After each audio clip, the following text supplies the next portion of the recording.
Actium 2nd September, year of the Republic, 476-31 BC. The sky was a merciless dome of white-hot fire. The Ionian Sea, once as blue as a sapphire, now churned black with oil and blood. The air reeked of salt, burning pitch, and the acrid stench of death. Marcellus Quintus Silvius stood at the prow of Antony's flagship, his knuckles white upon the pommel of his gladius, his cloak snapping in the rising wind. The deck beneath him groaned with the weight of men, legionaries of the 20th standing shield to shield, their faces grim and set. Before them, the fleets of Rome had gathered, 20 great behemoths poised for destruction.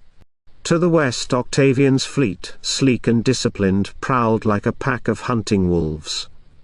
Agrippa's Liburnians, swift, deadly, honed for this precise moment, glided between the larger galleys, their rams poised to punch through the belly of Antony's cumbersome Egyptian warships. To the east, Antony's fleet, great hulking war galleys of Alexandrian make, their golden prows gleaming beneath the midday sun. These were not ships of war, but floating palaces, their decks laden with eastern archers, their hulls lined with silken banners. And at the heart of it all, Cleopatra's royal flagship, a vision of impossible beauty amidst the Egyptian fleet, a floating temple of purple and gold, its great oars cutting the water with effortless grace. Marcellus knew the moment the gods had chosen. He felt it in his bones, the weight of fate pressing down upon them. Neptune was here. The sea god had already stretched out his hand. The battle had been decided before the first oar had struck water, the first clash. "Row, row, you dogs!" the Roman cornu blared. The oarsmen heaved, their bodies slick with sweat, the drum of the hortator pounding in their ears. The war galley lurched forward, iron-shod rams slicing through the foam. Across the waves Agrippa's Liburnians shot forth like javelins, weaving between the larger galleys, feinting left and right, their crews waiting for the moment to strike. Then, the first impact. A deafening crash split the air as one of Antony's warships struck home, its iron beak ploughing through the side of a Liburnian vessel. The smaller ship shuddered, its timbers exploding into a mist of shattered wood and dying men. Sailors tumbled into the sea, their armor dragging them down. For a moment, Antony's fleet surged forward, his great warships lumbering like storm-racked leviathans. Then the trap was sprung. Agrippa's fleet wheeled sharply, their formations tightening like a noose. The smaller ships darted between Antony's galleys, their rams striking again and again, gouging holes into the Alexandrian ship's flanks. Fire arrows streaked through the sky. One struck a mast, then another, then another. The sea began to burn. The water, already choked with wreckage, turned into a blazing inferno. Flames licked the sides of Antony's ships, smoke curling into the heavens like the breath of a vengeful god.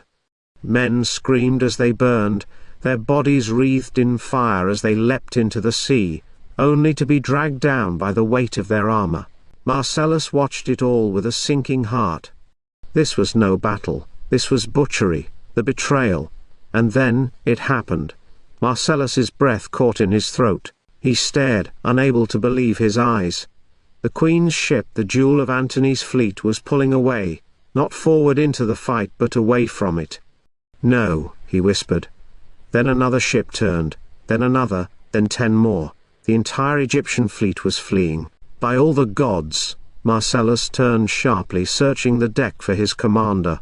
There he was, Antony, standing motionless, his sword still gripped in his hand, but slack, forgotten. His body was rigid, his face unreadable. His fierce, laughing, battle-hardened eyes were locked upon Cleopatra's vanishing ship. She was leaving him. The man who had commanded the East. The man who had once stood at Caesar's side. The man who had faced Parthia, whose legions had marched from Alexandria to Armenia in conquest, stood now like a child abandoned. "She," Antony whispered, his voice barely audible over the battle's roar, "she is leaving me." Marcellus felt his fury rise. "By Jupiter's blood, my lord, we must rally the fleet." He shouted, "The men will break! Give the order and we—" But Antony did not answer. His gaze never left the retreating queen. Then, without a word, he turned and leapt into the sea.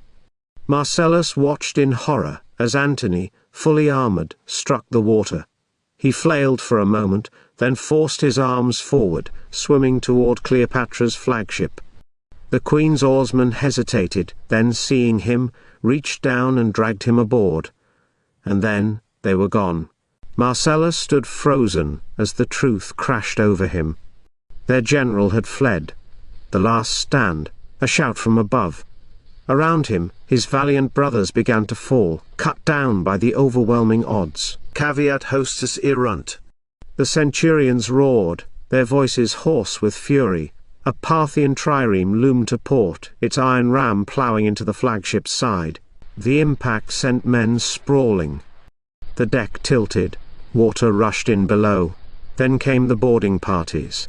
Agrippa's savage auxiliaries leapt aboard, howling like wolves. The 20th Legion stood firm. "Shield wall!" Marcellus roared.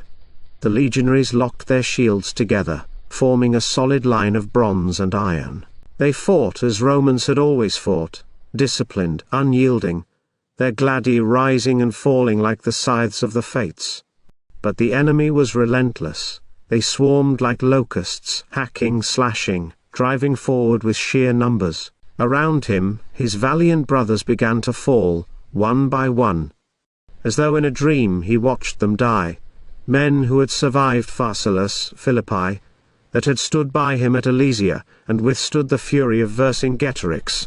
Men who had feasted in victory beneath the eagles, who had laughed and sung of Rome's glory, now fell screaming, cut down before his eyes. Venit hostis, ad gladios. The enemy approaches, close combat, a soldier's battle, cruel, merciless hand-to-hand fighting. Desperate men stabbed each other, kicked, they screamed. They swore, punched, hacked, head-butted, gouged each other's eyes out. No glory, only survival. They had held the line against Gaul's finest, feasted in the glory of victory, and sung of Rome's eternal might beneath the banners of the eagle. Now they fell one by one, their shields shattered, their blood staining the burning deck. Navis impeti. Ramus, venit. A warning too late. A second great Parthian trireme slammed into their side with the force of a god's wrath. The ship shuddered, timbers groaned, and men were hurled screaming into the black abyss of the sea.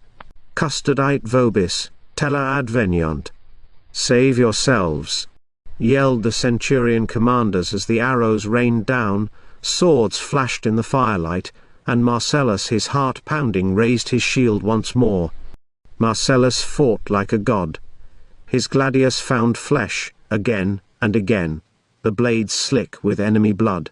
He moved like Mars incarnate, his shield shattering spears, his sword carving through men like parchment. Then, a searing pain. A spear plunged into his side. He staggered, gasping, his breath stolen.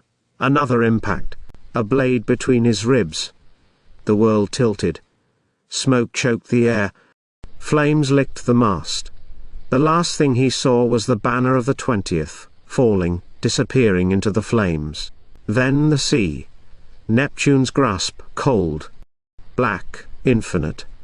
The water swallowed him whole, pain, weight, darkness pressing from all sides. He was sinking. Down, hands, unseen but powerful, dragged him deeper. The pressure built, his lungs burned. Then, a vision, a woman's face. Aisha, she was waiting. Marcellus let go. The sea took him, and he slept. Epilogue: Rome had fallen. The empire would rise, but the republic was dead. And with it, so too was Marcellus Quintus Silvius, or so the world believed.